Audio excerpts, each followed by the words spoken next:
So almost 2 years ago now, I visited Caddo Lake in East Texas, and we had pretty dismal conditions for the entire weekend we were there. It was heavily overcast, one of those just gray scenarios. There's no texture in the clouds at all, no sunlight coming through at all the entire time we were there. Misty, cold, at times quite windy, and it really made things quite challenging from a photography standpoint. I probably added some additional complexity into the fact that I had rented a Canon EOS R, which was the first time I'd ever shot with a full frame camera as well. So I was getting used to how the different focal lengths looked on full frame versus my crop sensor 80D that I had been used to shooting with for a couple of years. So, a lot of my images from this trip, I just wasn't really thrilled with the way they turned out. Some of them I went like this image here with a very dark and moody, can't call it ethereal look to it, but certainly, I kind of feel this one's a little ghostly or otherworldly given the way I've edited it here with the almost metallic blue tones in it, and then the very monochromatic trees and the background and everything. But my style has changed a little bit, especially over the last 12 to 18 months since I went on this trip. So I wanted to revisit this particular image and just take a fresh approach with it. And my thought process is I want to try it in black and white, and instead of dark and moody, see what it can do, or see what I might be able to do with more of a high key approach. So let's just jump into this here. I'm going to make a quick virtual copy. So I'm going to right click on the image, create virtual copy, and all that's going to do is create a new working copy I can play with, so that way I'm not going to be impacting the original edit that I've done here with dark and moody. And if I come over here, I can just reset this back to the original raw version. You can see it's obviously quite different from where I went with the dark and moody processing that I approached it with, again, almost 2 years ago when I first took this shot. But if we come back over here, I still like the crop that I had on the dark and moody. So that's the first thing I'm going to do is play with my crop. And I think I'm going to stick with a 1:2 crop on this and pull that down, because that sky is not really adding anything of interest, and I've got some blurring of the moss hanging off the trees here as the breeze was coming through, and there's some of that down lower as well, but it's a little bit less noticeable when you've got all the other detail in the image. And then there's a little bit of extra empty space over on the right, so I'm going to draw this further down and also, again, make sure I'm getting those bright highlights of the sky out of here. And additionally, the horizon's not quite level. I don't know how I managed that, because this is one of the few shots from Caddo Lake that I actually took on a tripod, but so I want to get that evened out. So I'm just going to click and pull this right side down until I get things a little bit more leveled out. And let's see how that's looking. I think that looks pretty good. So the next thing I'm going to start with here is just doing some spot cleanup as well. And actually looking at this again, I still got too much of that sky in there. So let me go back into crop. And we're just going to pull this down even more to make sure I get that super bright sky. Again, just flat and no interest at all in there. Get that out of the image because it's not serving any good purpose. So now let me look at the crop again, and I want to tweak that a little bit more. I don't like that little piece just on the edge of the frame. All right, so for demonstration purposes, we'll stick with this. But I do want to do some image cleanup as well. I've got a little bit of something down here. There's this weird bright patch in the middle of the tree and branches here. So I just want to go through this real quickly and do some cleanup. And this is generally the order I work in. I do the crop first, then I do my cleanup. And it's really best to do your spot healing either at the very beginning or earlier in your processing than later. It's going to be more effective. It's going to help with the performance of Lightroom and all that good stuff. So let me come into my spot healing tool. And then what I'm going to do is hold down my space bar and zoom in, and then hit the home key on my keyboard to jump to the upper left corner of the image. And then by using page down, I'm just going to start scanning through and look for any either spots or bright distracting parts within darker areas, like this little weird spot here. I'm not sure if that's just a bright piece of bark or maybe some trash or something that got caught up, but I'm going to just give this a quick highlight with the spot healing tool. And now I've got that fixed. But as you continue to hit page down, it's going to pan through your entire image. I actually just did a Lightroom and a snap video on this to show how you can quickly pan around an image when you're doing spot healing or other detail work. Now that I'm at the bottom of the image, I hit page down. It's going to move up essentially to the next column over. at the top of the image, and I'll continue to pan down the image by using the page down button. And going through this, don't see anything out of the ordinary there. Looking good there. Again, it's going to jump me back up to the top. I think we're all good. And now I've got this little weird, looks like a twig or something sticking out of the water. We can heal that real quickly. And now I'll use my space bar and click and drag to move this around. I want to clean up some of these little wispy branches that look like they were blowing in the wind, and you may not even be able to see this on the screen recording, but let me just clear this out. That looks good, and we'll clear that one out. That looks good, and I think I can leave these other little ones here. So now we've got our spot healing done and nice and cleaned up. Now I'm looking at the crop again, and I'm kind of debating here. This is a different crop than what I had on the Dark and Moody. Dark and Moody, I was entirely centered on these 4 main trees in the background and kind of had this one centered in the distance. And I think I like that better. Right now I'm very kind of off balance.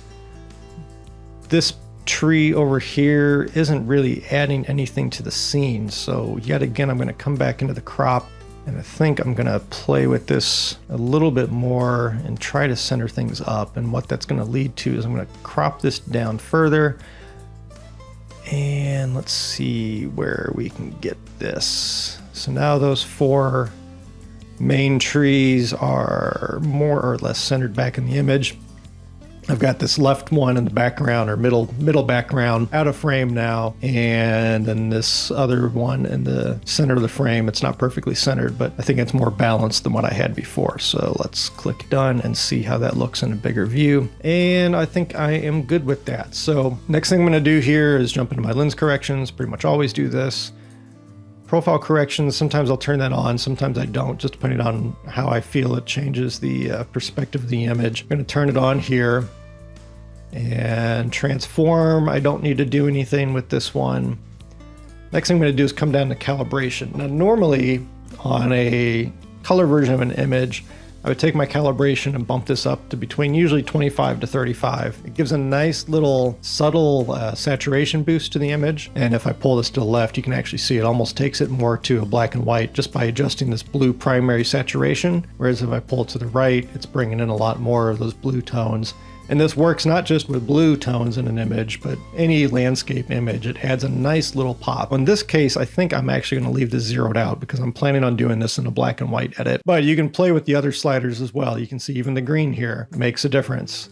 Even if I come up to the red primary, it'll make a difference. So even though it's RGB, or red, green, blue, it's impacting the overall tonality of the image, regardless really of the colors that are in it. But again, with me knowing I'm going to be going to a black and white edit on this, I think I'm going to leave this one alone. So now we jump into the first real building blocks of the image. And again, I want to do this in a high key format. So first things first, I'm going to come into my profile settings, and I'm going to just go through the different black and white options that are in here as profiles and see if any of them jump out at me, or if I just want to start with the standard black and white processing panel. And I've got some favorites marked here in the profile tab. So the standard monochrome, black and white 4 I often find works well in landscape images, red filter, or I can scroll on down here and just start going through all the different black and white profile options. And again, just looking to see if I feel any of them will work well. And I'm looking for something that's going to be relatively low contrast, since I'm going to be going towards a high key look on this. This isn't low contrast, but I actually kind of like it, black and white 11. But again, let's stick with the theme here. So look at the blue filter. You know, all of these are pretty high contrast.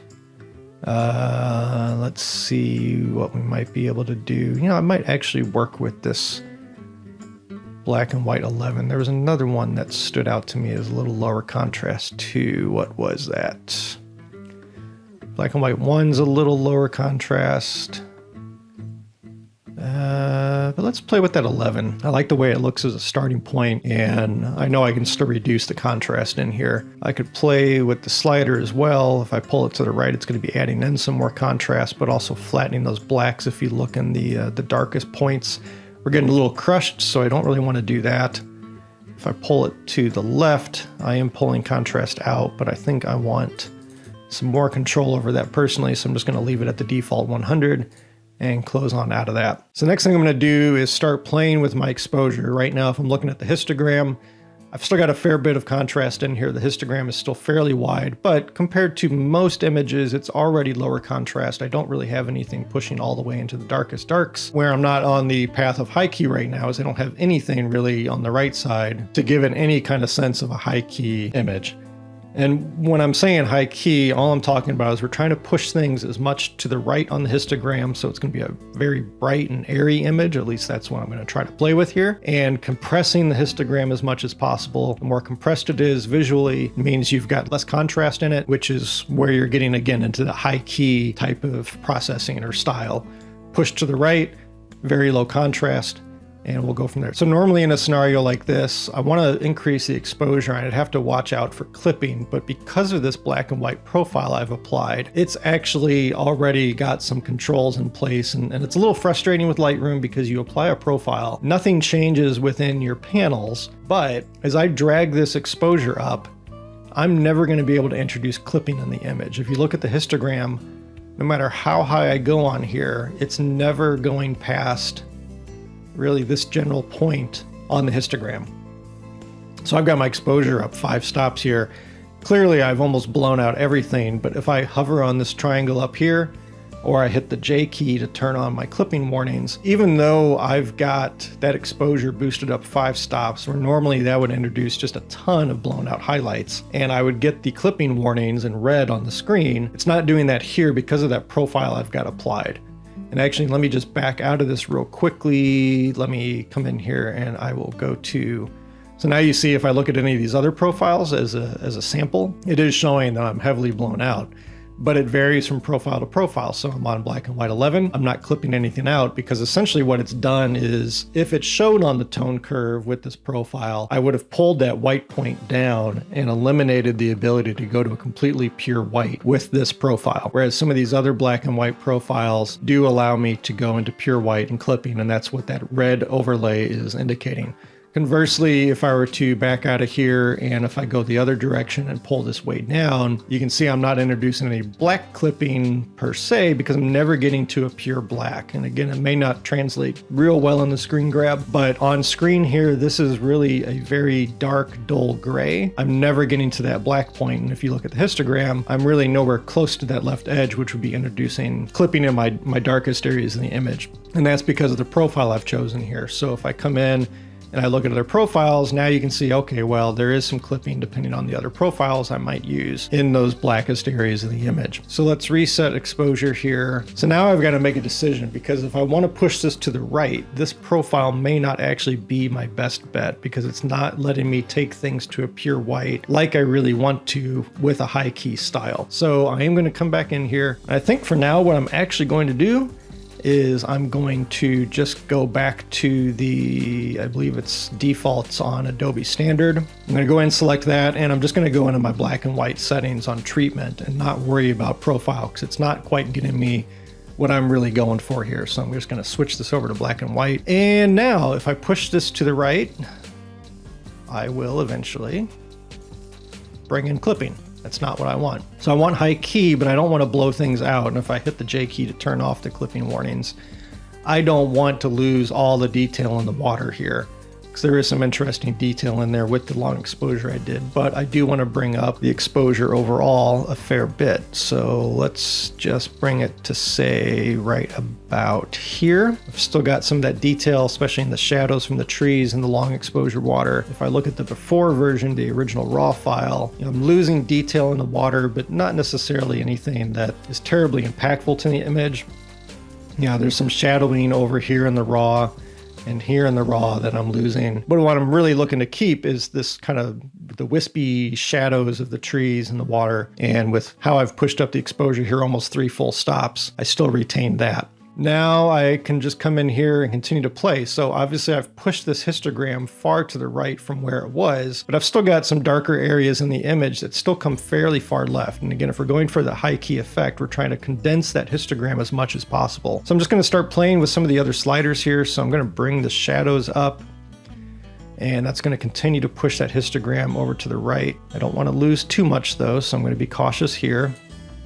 And I'm going to bring the black slider to the right, which is where we're really probably going to see the biggest impact in terms of trying to get to a more high key. And now we're almost getting a bit of an ethereal look to it, especially in the background here. And now if I hit the backslash key and you look at the background, before it was very dark and moody back here, but with what I've done working towards this high key, it becomes whimsical is not the right word, but again, just a little bit more soft and ethereal is really I think the only word that's going to apply best here in terms of what I'm coming up with in my vocabulary right now. But anyway, so I've got the exposure boosted way up again, almost 3 full stops. My shadows I've boosted up plus 65, and I've taken the blacks up plus 100, so as far as they can go. And I've got a much higher key version of this image now, totally different from what I had on the dark and moody image or dark and moody processing that I did a year and a half ago when I first worked on this image. Jumping back over here, I don't know, frankly, that there's a whole lot more that I would need to do. I can play with the dehaze a little bit, so that's another way. If I were to pull this to the right, it's going to bring contrast back into the image. Kind of cool looking, but again, not in terms of the high key look I have in mind. But if I pull it to the left, dehaze is a great way to add a little bit more atmosphere. It's almost adding in kind of a foggy look, and it's helping pull out some of that detail in the background. Again, if I double click on the slider and reset dehaze, I think it's helping separate those foreground trees just a little bit from the background. I don't want to overdo it here. And again, a lot of times in Lightroom, less is more. This is a little bit different in this case because obviously I'm going quite extreme on my overall exposure, shadows and blacks. But again, that's with intent and purpose. Anything you do, whether it's extreme or subtle, should be done with intent and purpose. Know why you're doing it and do it because there's a reason to it. So I don't want to go too crazy on dehaze, on negative dehaze. Let me see what happens if I add a little texture back into the image. I think I'm going to leave that alone and tackle some of this with some local adjustments. So I think right now, overall, I've got a pretty good starting point or baseline for where I'm at in terms of this high key approach. I've still got some darker tones in here, but really almost nothing is going past the midpoint of the histogram here with my midtones. And most of the image is well over into the highlights side of the highlights and the white side of the histogram. But now this is where I've done what I term prepping the canvas. I've got my baseline edit complete. Normally I might step away for a little bit and come back and see if I want to tweak it a little bit more, but for the sake of this tutorial, let's just move in here. So now I've got again, that baseline, or I've got the canvas prepped if you want to use a painting analogy. And now I want to come in here with some local adjustments and tweak a little bit. I want to pull in a little bit more detail on these foreground trees, again, to help them stand out just a little bit better from the background. Obviously, it's a pretty busy background, even though it's a little bit out of focus. Even shooting it at f11, I was at 200 millimeters, so I've still got some pretty shallow depth of field in total here. So these foreground trees are nice and crisp. That background's a little bit softer. But I think I want to try to pull a little bit more texture and detail into these foreground trees, at least in the trunks. And now I think too, with this high key approach, the wispiness of the moss that was blowing in the wind here on this 10-second exposure, I think it fits the scene a little bit better. When I'm in the dark and moody, it's not as noticeable, I don't think. They kind of blend in just with the overall darker tones of the image. But I just think that the wispiness and the blur in this moss fits a little bit better with this high key look. And again, it's an ephemeral look, ethereal look. So I think that actually looks good. I don't see any reason that I would want to minimize that by trying to lighten the shadows in these areas any further to make the shadows blend in with the blurred moss. I think it's a good look in this particular style. So let's come over here. I want to grab my brush tool, and what I want to do is play with texture first, I think, and just add in, we'll start around 30. So let me just click into the image. And now I'll start painting in here on these foreground trees and really focusing more on the probably bottom third, bottom half of the trees where there's that interesting texture in the bark. And maybe I want a little bit more detail and presence in that part of the image. And this tree on the right, I think, I'm only going to go up to where that wispy moss starts blowing in the wind. So again, really focusing on the trunk itself. Same thing over here. And same thing on this one. Again, really focusing on where there's that solid texture as opposed to the motion blurred mosses. So if I just double click on this to take it back to 0, again, this is really subtle and probably too subtle. I don't think you're gonna be able to see it at all in the screen recording. So let me take it up more to 50 because I think even from what my intention was, I didn't quite do enough. So now if I zero it out and take it up to around 50, hopefully that's translating onto the screen recording, but it's just adding a little bit more depth and texture back into those front trees. I could also play with the clarity slider, but I think that's going to probably overdo it a little bit when I'm going for this high key look. So let me zero that back out. And then I could play with the dehaze slider as well to see, well, maybe I want to bring in some intentional contrast back into this and cut through the fog that I've created. But I'm not sure I want to do that. So I think I'm just going to leave that be. So now if I step back from this and let me clear out of the brush tool, I think I'm fairly happy with this approach. I might actually, let me look at bringing those shadows up a little bit more. So I've got my histogram pushed well to right. I'm not clipping anything, so I'm not blowing anything totally out. Again, I have lost some of the texture in the water with the shadowy areas, but I've got it where I want it, which is with the shadowed trees in the water. So I think I'm good there. And let's look at this with a white background. I think that looks pretty good. We'll look at it on a black background. Still looking good. And what I'm doing here is by changing the tone of the background, it helps me see if I've got anything right on the edge of the frame that might be a distraction. And obviously, if you're looking at it all white, you're not going to see any bright splotches that are right on the border of the frame that may look out of place when I'm looking at it in black. And it's a little bit hard to give an example here because this image is pretty good. I don't have any weird spots like that, but when you're working on a black background like this, if I had a darker patch right on the edge that maybe is going to pull the eye if I print this and mat it in white or something, I may not necessarily see that if I'm just looking at a black background. So I'll cycle through. I usually work in medium gray, but then I'll take a look at it with white and then with black. And you can also do, if you hit your L key, lights out. I think by default, lights out takes it to a full black background and minimizes or removes all of the user interface elements. You can change this in your preference, not in your preferences, but in your view menu, I believe. So you've got a white background or a black background when you do lights out. And again, that's just hitting the L key a couple times, hit it again to bring everything back. But this is a good way to, again, kind of step back. I'm actually leaning back from my screen right now to look at the image as a whole and see if there's anything that kind of stands out at me now that I don't have any surrounding distractions. Another way you could do this is if I were to come in here and take this and zoom out all the way. It's another good way to see, especially if you're applying a vignette. Have you overdone it on the vignette? Have you underdone it on the vignette? Is there anything, when you're looking at the entire image like this in a small space, it can really help you hone in on any issues that might exist. And actually, I'm looking at this now. There's a little bit of a dark blotch right here in this tree. There's a little bit of a dark patch up here in this tree. So I think if I zoom back in, is it really as bad as it looks when you're in the kind of that postage stamp sized view? And it's really not. I could come in here with another local adjustment with a brush and say, well, let's just bring those shadows up even further in those two little spots. I could come in here and kind of paint that out. Maybe I need to bring up the blacks a bit more right there and try to minimize that and do the same thing back here with the same brush adjustment.